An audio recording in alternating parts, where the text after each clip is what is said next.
Hey fans, it's the coach, Karl DeMasi, and it's Meet the Coach post-game interview. Even though it's a Monday, they played on Friday night, but another big win for Calvary Day School, off to a 5-0 start. They came back. They were tied 21-21 First Presbyterian. They went ahead and won the game 28-21 to keep that record intact, 5-0. It's just been a great season. And joining me on the Coach's Corner hot seat, he's done this plenty of times before in his career, but once again, off to a great start, great guy to talk to, and that's, of course, Calvary Day School head football coach, the Cavaliers, Mark Stroud. Coach, congratulations, off to a hot start.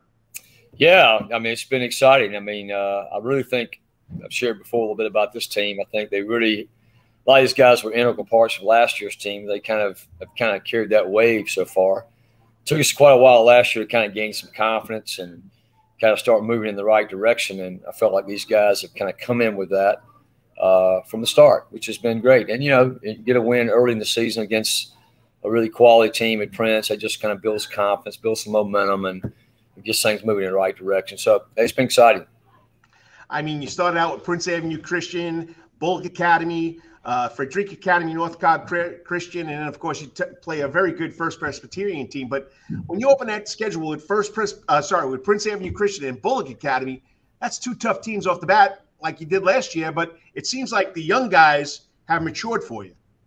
Yeah, I think so. A lot of those guys that were kind of coming around and maybe contributed late in the year, they were stepping in and really play and be an integral part of what's happening for us right now. And listen, everybody on our schedule is, you have varying degrees of talent and varying degrees of, experience with some of the teams we're playing, but everyone is well coached. Teams are going to be very prepared. They're not going to beat themselves. You got to go and play a really quality game to make that happen. Prime example, I know we'll talk about with FPD this past week. FPD came off a really loss they probably felt not great about. They went up to Aquinas and just got beat up a little bit up there. And FPD always plays great at home. They have a prideful team. They have a lot of pride in their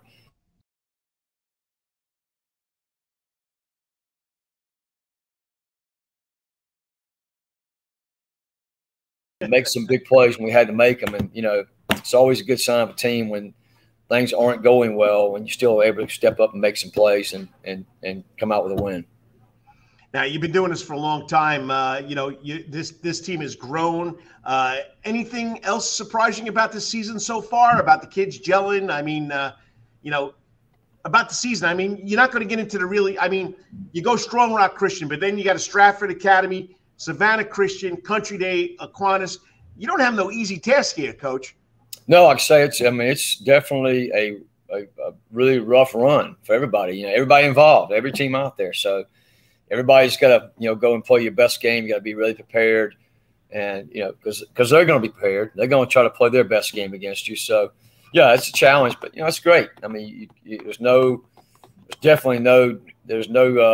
rest for the weary. I can tell you that for sure. So it's exciting. You and I have been doing this for a long time. You still got that same excitement every week going in there with these kids? Yeah, I mean, it's definitely for the last 3 or 4 years, I guess we hired Wayne Brent as an offense coordinator. So I've stepped away from I've called the offense really my whole career, and so that's a little different. Just being a little bit more detached. I mean, I'm spending a lot more time on defense, and still a little bit on offense, but that's different. So it's good. I mean, it's good. It's good. I mean, it's not really always who I am.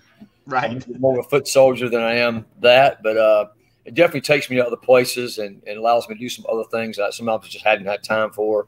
Makes me a little bit more observant for sure, and I can kind of deal with all the kids a little bit better, I think, as a whole. But I still miss coaching the offensive line and getting after people and calling plays on Friday night. That's different, but it's good, Doug. So yeah, to answer your question, yeah, I've transitioned, so it definitely is a new challenge for me, I guess is what I would say. Yeah, I mean, when you've been doing it as long as you have, I mean, you've done so many different positions, but offense has been your bread and butter. Going to the other side makes you a little more excited, I guess. So, all right, let's talk about the kids. I mean, Jake Merklinger. I mean, 75 for 170, 993 yards. he's got a completion rate of 70%.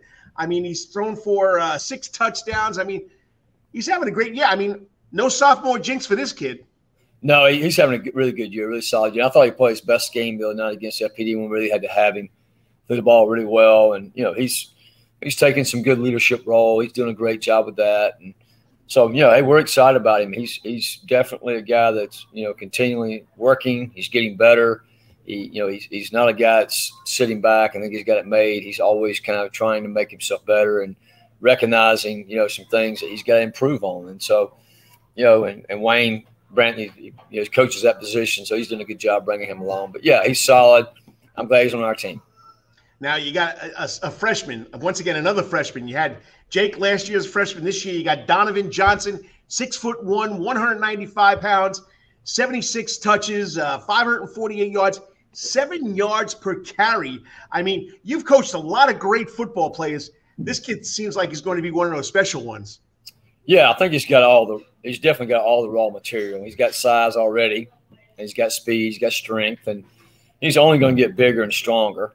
So, barring any kind of injury, he really has a path set ahead of him that he can be a really great player. He's already a good player, but he can be a great one as time goes on. So, he's grounded. He's not, he's not all over the place. He's not, he's a really grounded guy, knows how to work, knows what it takes to get better. And, and then you got this kid, AJ Butts. He's only a sophomore. He's one of your top leading rushers. And then, your receiving core, Smith's a sophomore, Arnold's a sophomore, Butts is a sophomore, Brooks and Johnson are seniors. You got a lot of youth on that team, and the future looks bright there, buddy. Yeah, we do. I think we still have a lot of underclassmen that are contributing in big ways, every week. So we're starting a couple of freshmen that are both really good players, and it's exciting to see a lot of those young guys play, and they're gaining some experience that you just as a youth, which a lot of guys don't get till they get to be a junior. So that's exciting for those guys. And they're big enough and physical enough to contribute. They're not like guys that are just kind of filling a hole. Those guys are actually out there and being impact players, which, hey, that's great. You're right. It's great for the future. We just got to try to keep improving a little bit every day. And, we got to go to the defensive side of the ball, which you are on now. You got some outstanding kids right there. Throw some of those names out for us. Well, our defensive line, I think, has played good. Troy Ford, Cam Lanigan, Terry Simmons, Buddy Mathis, our defensive fronts played really, really well. Those are all underclassmen. And then you have the 2 linebackers are, Garrett Manning's a senior. He's been solid. And A.J. Butts, like you've been talking about, has had some outstanding games. Juwan on the back end, Juwan Johnson at safety, Trevor Strobridge at safety. Both those guys are really good players at safety. 2 of the better safeties I think we've had, as a combination. And we're playing a bunch of guys at corner. We're playing Tillman out there at corner. We're playing, Barry Young. Where Brooks Dawson's getting in the rotation a lot there at corner. So we got a bunch of guys I think we can play on the back end right there that's making us better. And I think the real key for us now is, we just simply have to keep improving each week because everybody else is going to get that way. Somebody's going to get really hot here at the end, and they're going to kind of catch their groove, and they're going to kind of catch some momentum. We just want to be in that hunt where you're improving each week, you're getting better, your team's gelling more every week. That's what you're shooting for as you kind of approach the back end of this thing. Hey, we're 5 games in, already, and going into the 6th game this week. So, it should be 60% of the season down. It's just flies by. You know how it is. You just kind of put your head down, and you just keep at it and keep working. There's nowhere else to go. So, because you're doing that, it just starts rolling right by you. And you try to get the kids to understand that. Sometimes they don't grasp that until the last one, right? Yeah, definitely. And if you just tuned in, if you're just watching or listening, it's Meet the Coach, post-game interview every week. I'm going to try and get a coach to talk about the previous week. We're talking to Calvary Day School head football coach Mark Stroud. A big win up in Macon against First Presbyterian, 28-21 game. So they're going into the second half of the season now.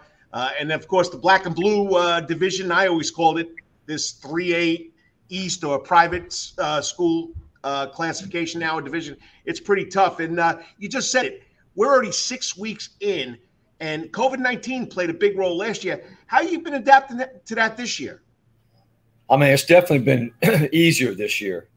There's a lot more of, instead of being some real hard and fast rules about it, it's a lot more recommendations, and I mean, the truth of the matter is, you well know, I mean, you're in a contact sport, you're face to face, body to body on people all the time. So, you're taking a chance every time you play.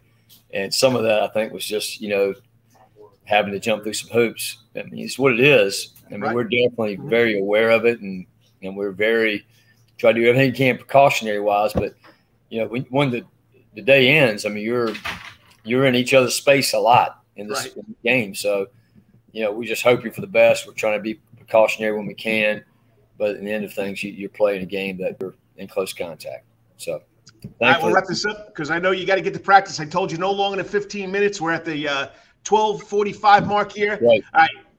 Going into homecoming, there's a saying that, I've heard so many times. There's two things a head football coach hates: bye weeks and homecoming. How's your team taking this? And you got Strong Rock Christian coming in. Well, as Don played here, how that this homecoming is at Calvary. Our homecoming started about 2 weeks ago. Definitely started last week. I mean, all the Power Puff practices and everything like that. I mean, we were definitely a perfect opportunity to get beat this past week because, I mean, I'm sure we were extremely distracted in a lot of ways. And, I mean, your kids are already doing a lot of homecoming stuff last week. So this week will just be, the next, mountain to cross about getting over it. So it's, we just got to try to, stay focused really hard at practice and try to keep them out of a lot of nonsense, and hopefully you can just move forward and play a great game. And Strong Rock Christian, you said they're very athletic on offenses, which got you a little nervous. Yeah, they just really have a great scheme offensively, and they do a good job executing it. I think they have a well-designed, offensive play calling and well-designed plays, and they can create some problems for us, honestly. And we just got to play a really good game defensively. And I think they're they're solid defensively as well. I just think they spent a little bit more time offensively than they have defensively, a little bit more skilled there, I think. So it'll be a heck of a challenge for us defensively to get in there and just, and play a game where we can get a lot of stops. They're just a team that's moved the ball against everybody they played, and they just had a hard time stopping people at times. Well, Coach, I told you 15 minutes. We got 10 seconds to go here. The best of luck, and keep on grinding, even though you're enjoying it now that you're on the other side of the ball. I don't know. I didn't do much defense myself either. I was always an offensive guy too. So listen, those guys are those. I'm about becoming a consultant there too. Those guys are doing a great job, and I just like throw a red flag up occasionally if something doesn't look quite right, but. Those guys have taken it that on the defense side of the ball too, and heck, I might miss a day or two, and they might not even notice, So anyway, all right, Coach. Good luck this weekend. Good luck with the rest of the season, because I know right after that you got Stratford Academy, you got Christian, you got Country Day and Aquinas. That's the meat of the schedule right there. Those region games are rival games, so it's never a dull moment here in Savannah when Christian, Calvary, and Country Day get together. Thanks, man. Appreciate it, Carl. Keep it up, Coach. Talk to you later. Okay, man. Bye. And once again, that's Mark Stroud, the head coach at Calvary Day School. He's been doing it for a long time. Over 200 wins, came back, and he loves what he's doing. So once again, I got to appreciate it. Remember, every week we'll try and meet the coach with a post-game interview. This is the coach, Karl DeMasi. We'll talk to you next week. And once again, Cavaliers taking on Strong Rock Christian. It's homecoming for the Cavaliers.